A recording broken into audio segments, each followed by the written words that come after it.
Siapa yang ngilangin kejantanan atau kemaskulinan dari game-game zaman sekarang? Ini bakal kita bahas sampai ada studio game yang tutup gara-gara nurutin kemauannya staff-staff yang ingin menunjukkan sisi ketidakjantanan dari seorang pria ataupun memasukkan unsur-unsur pelangi di dalamnya ya. Video game modern itu emang grafisnya nggak usah ditanya ya, banyak banget grafis yang udah memanjakan mata. Kalau dulu ada Crysis 2, terus juga kalau sekarang mungkin ada Cyberpunk. Nah, tapi kalian sadar nggak sih, udah banyak game-game tuh yang dimasuki sama kaum-kaum pelangi gitu. Terus siapa sih yang ngilangin kejantanan ataupun kemaskulinan dalam dunia game? Nah, kemarin tuh gue lagi scroll YouTube tuh ada video yang nongol ya, berjudul Who Killed Masculinity in Video Games. Pertama, teman-teman ya, kalian bisa lihat nih staff-staff yang terlibat dalam pembuatan game di Ubisoft ini.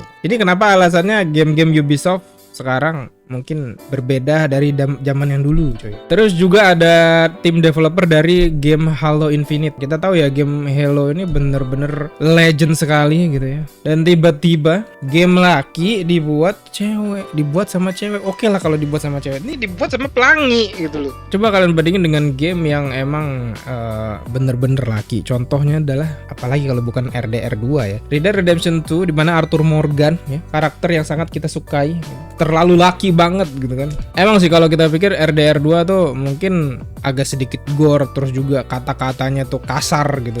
Cuman ya itulah lelaki gitu lah. Apalagi coy, apakah lelaki harus lemah lembut gitu? Dan ini salah satu tim development RDR 2 yang dimana kita bisa lihat gitu ya, mereka dapat penghargaan dan juga semuanya laki-laki jantan gitu. Dari ujung ke ujung semuanya kayaknya jelas banget laki ya. Ada juga beberapa contoh yang gue dapat dari internet ya. Ada game Xbox Magical Delicacy yang ada LGBTQ-nya yang bahkan nyembah satanik. Untung aja ya nih game kagak laku di pasaran coy. Nah juga ada kayak Last of Us 2. Nah ini gue main ya, males banget gue main game Last of Us 2 tuh. Kayak Last of Us pertama tuh kan udah bagus gitu ya, dirusak sama dia jadi Last of Us 2 dengan memasukkan unsur-unsur pelangi di dalamnya. Bayangin gitu, lagi game zombie gitu kan, zombie kayak Resident Evil tuh seru-seruan ya, harus nikmatin scene-scene pelangi yang ngeselin gitu.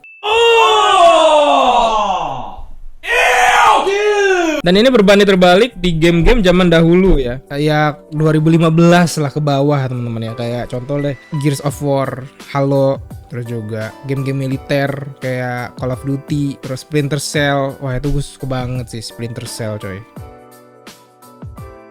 Cuman kalian lihat lah karakter-karakter game sekarang tuh kayak apa ya, terlalu fokusnya kayak mana gitu. Ada karakter yang bentuknya tuh kayak aduh ini cewek apa cowok gitu, cowok kok berlenggak-lenggok gitu ya, berlenggak-lenggok. Kayak maksud gue tuh kita udah cukup ya, udah cukup banget dikasih dengan game-game yang kayak gini. Kayak masa kemasan cuman terjadi di tahun-tahun 2016 ke bawah ya, dimana game-game old itu bener-bener gila banget, bener-bener bagus banget sih. Tapi bukan berarti game-game sekarang tuh jelek ya, cuman emang 2016 ke bawah tuh game-gamenya gila banget coy. Bahkan sampai ada riset dimana orang-orang zaman sekarang tuh udah males main game yang baru rilis ya. Hanya 30% orang yang mau main game zaman sekarang. Lebih pilih mereka game-game retro, game-game old gitu ya. Mungkin mereka main di emulator atau beli game di GOG atau beli game di Steam yang old gitu.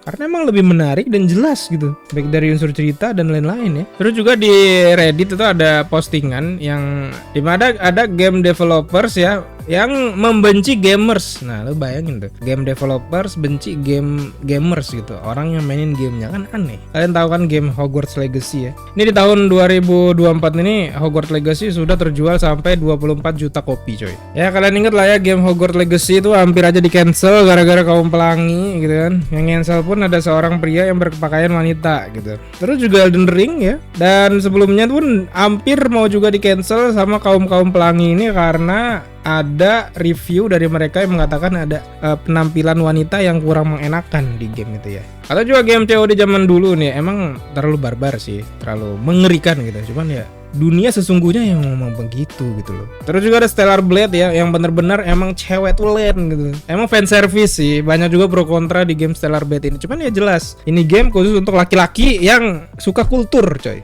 Ada beberapa contoh game sih sebenarnya yang pengen gua kasih tahu ya. Kayak contoh Red Storm Entertainment gitu ya, yang ngerubah karakternya dan juga ceritanya dari yang bener-bener bagus jadi kayak feminim atau jadi kayak lebih gay. Terus juga Wolfenstein, Gears of War ya. Bayangin Gears of War itu kan isi pemainnya laki-laki gitu, perang laki-laki coy ya, dan antar pertemanan brotherhood lah gitu ya. Ini diganti dengan wanita perangnya. Ini kayak mana gitu. Belum lagi ada Saints Row. Oke lah, Saints Row dulu meledak di Saints Row 3 ya, dimana mereka emang hampir setara dengan GTA lah ya. Bahkan gue pun suka banget dengan Saints Row 3. Saints Row 4 udah mulai nyeleneh bahas alien. Ini Saints Row yang terbaru ini bener-bener parah coy. Semuanya ada unsur LGBT-nya, dari skin, dari bos, terus karakter-karakter yang ada itu bener-bener menghancurkan gamenya sendiri gitu loh. Dan tanpa nunggu lama pun akhirnya close down untuk studio Volition ya, pembuat ini.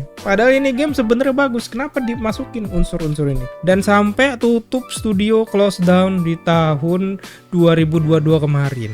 Bayangin cuy.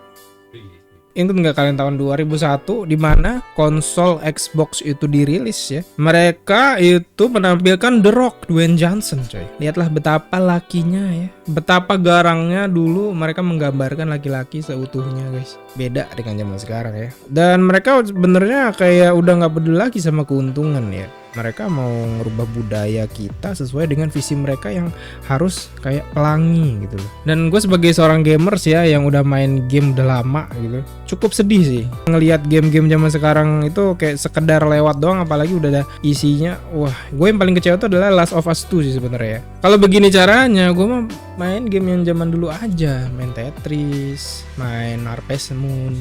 Ya yang gue harapin sih ya di industri game ini mungkin emang lagi zaman kegelapannya industri game, cuman nggak juga sih ya. Industri game juga lagi bagus-bagusnya sih dengan berbagai grafik, AI yang ngebantu semuanya, fitur-fitur terbaru, grafik card yang semakin bagus gitu kan. Gua harap sih industri game tuh bakal kembali ke masa emasnya mungkin 5 tahun lagi lah ya, atau beberapa tahun lagi, dimana karakter-karakter maskulin tuh bakal kembali, karakter-karakter jantan gitu ya, yang nggak menye-menye gitu, yang jelas kalau mereka ini laki gitu ya. Dan juga cerita-cerita yang kuat mendominasi lah di dalam game gitu. Karena menurut gue mayoritas gamer tuh pengen seharusnya game tuh kayak begitu gitu. Dan yang pasti seperti judul di awal gitu, siapa jadi yang ngebuat kemaskulinan ini hilang di dalam video game? Ya sudah pasti kaum pelangi itu sendiri ya. Jadi sudah cukup memperkerjakan orang-orang pelangi ini di dalam industri game. Karena lihat sendiri hasilnya ya, sangat-sangat mengecewakan lah intinya. Kalau kalian punya pandangan sendiri, coba komen di bawah cuy. Atau ada game sekarang yang bener-bener emang full laki banget kan? Pesan dari gua, kita harus balikin kemaskulinan dalam dunia game ini ya. Karena anak cucu kita coy ntar yang main game-game begini gitu loh. Bayangin anak cucu kita main game yang pelangi, aduh.